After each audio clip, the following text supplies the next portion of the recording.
What's up everyone? Welcome back to my channel. This is Argylle, your digital mortgage guy from Maui, Hawaii, helping you reach your home goals.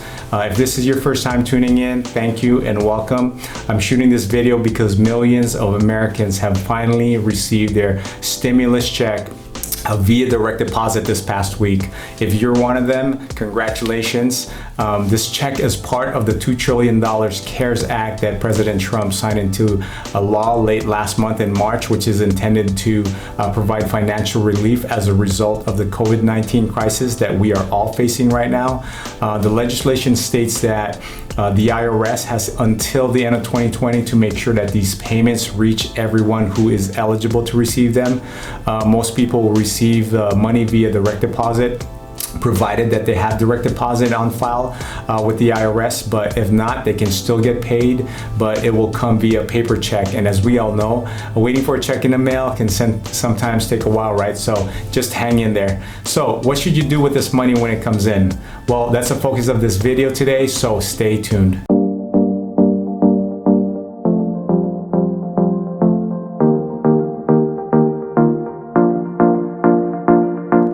So first, let's talk about who is eligible and how much money they can expect to receive. If you are an American taxpayer who reported $75,000 or less in taxable income in your last filed tax return, then you're almost certainly eligible to receive the full amount. If you filed your taxes jointly with a partner or spouse, then that threshold is doubled to $150,000. And this also includes people who receive Social Security income.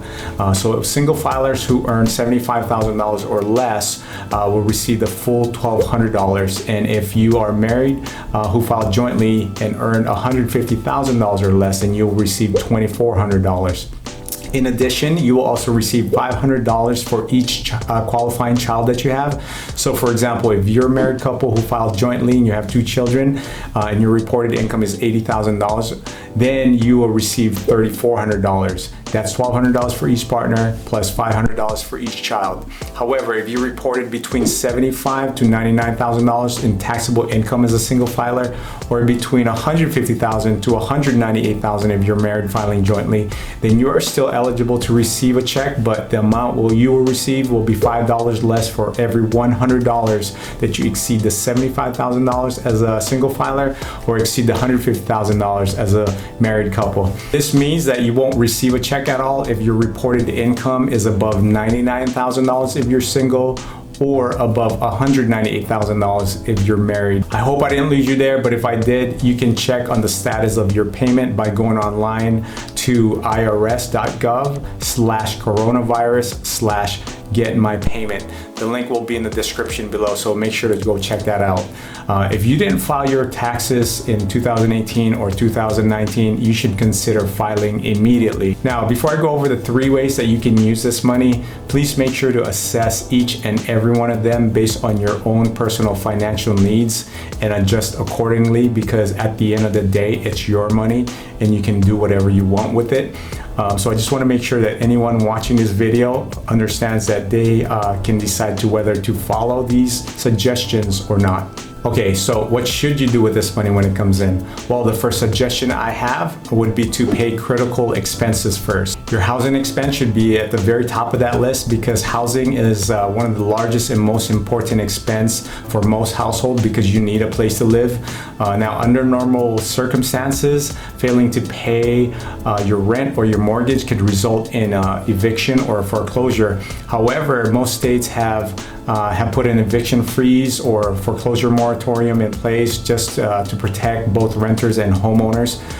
Which is great, but that doesn't mean that you're off the hook for whatever you owe. You may end up having to pay all those missed payments back all at once. So I would highly recommend keeping up with those housing payments, or contact your landlord or your mortgage servicer if you really can't make those payments, to see if they can work something out with you and come up with a solution. Now, if your rent or your mortgage has already been caught up and taken care of, the next thing you want to do is make sure that you're staying up to date date with your utility bills, things like your water, electricity, sewer, etc. Because falling behind on those can put you at risk of accruing fees and even result in having your utility shut off. So if you're having trouble paying these, make sure to contact your utility provider to see if they can work with you and see if they have some kind of hardship assistance program that will allow customers to defer payments for the time being. Now, if you happen to have money left over after covering your housing and your utility bills, you will want to attack any debt obligations that you have, such as a car payment or your credit card bills.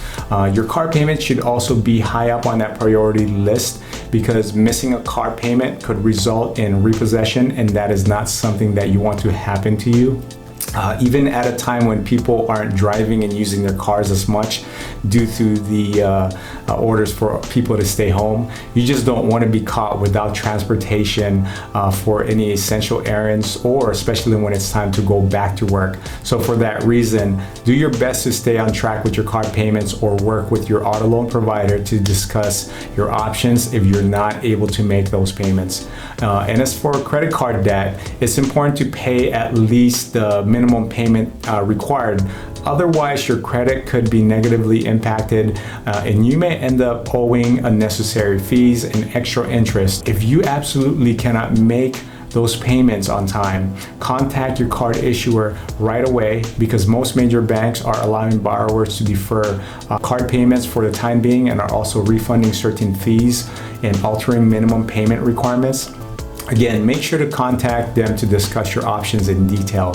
But whatever you do, do not, and I repeat, do not ignore your bills, no matter how overwhelmed you feel right now. If you can't cover a bill, just be upfront and honest about it. Contact your lender or your creditor to let them know that you're not going to be able to make a payment, and see if any arrangements can be made. Now, unless your situation is extreme, getting caught up in your bills up to date shouldn't consume your entire stimulus check. However, if it does, make sure to spend some time assessing what your most pressing needs are, and use that money to secure those needs first. However, if you're blessed and fortunate enough to where all your bills are completely caught up and you have no need to use that money for any of the items I had just previously mentioned, then you can use that money to save for emergencies. There's never been a better time to have an emergency fund than right now, because unexpected events like these are exactly what these funds are built for. So if you can afford to do so, now would be a good time to add some or all of that money into your emergency fund, or replace the money that you have already had to use. Because over the past couple weeks, I'm sure a lot of people have realized just how important it is to have an emergency fund. And typically you want to have at least 3 to 6 months of living expenses in your emergency fund, because having those savings can give you peace of mind during turbulent times like these. Plus, there is no telling just how long the economic impact of the COVID-19 pandemic could go. So putting some of that check into an emergency fund could be very helpful. Now, the third thing you can do with your money is to invest it. But before you do, please make sure that everything that I had previously mentioned in this video has already been taken care of, because it would make no sense for you to put all that money and invest it if you're about to be evicted because you did not pay your rent. And also, full disclosure, I am not a licensed investment advisor or a certified financial planner, so I'm not going to give any specific investment advice or give you the next hot stock tip, but I will say this, that there's a lot of investment vehicles out there that can be great places to put your money in, whether that be in paper assets such as stocks, bonds, or mutual funds, or maybe even real estate, or maybe that side hustle that you've always wanted to start but just didn't have the capital to do it, because there are literally hundreds of different side hustles or businesses that you can start with very little money. But whatever you decide to invest in, make sure to do so with caution and lots of research. The best investment advice that I can safely recommend is to invest in yourself.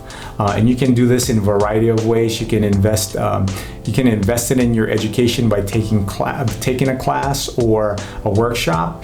You can even hire a business or career coach, or invest it in things that will help to boost your physical or mental health and wellness. There's really no limit to what you can do when it comes to investing in yourself. So just do a little bit of research, find something that makes sense for you, and then just like Nike said, just do it. Well, that's all I have for you guys today. I hope this video brought some kind of value in your lives. If you found it to be helpful, please consider subscribing to the channel so you can stay up to date with more videos like these. And also to remember to click on that notification bell so you can be notified immediately when a new one comes out. Again, thank you so much for spending time with me today. See you on the next video. And as always, take care and aloha.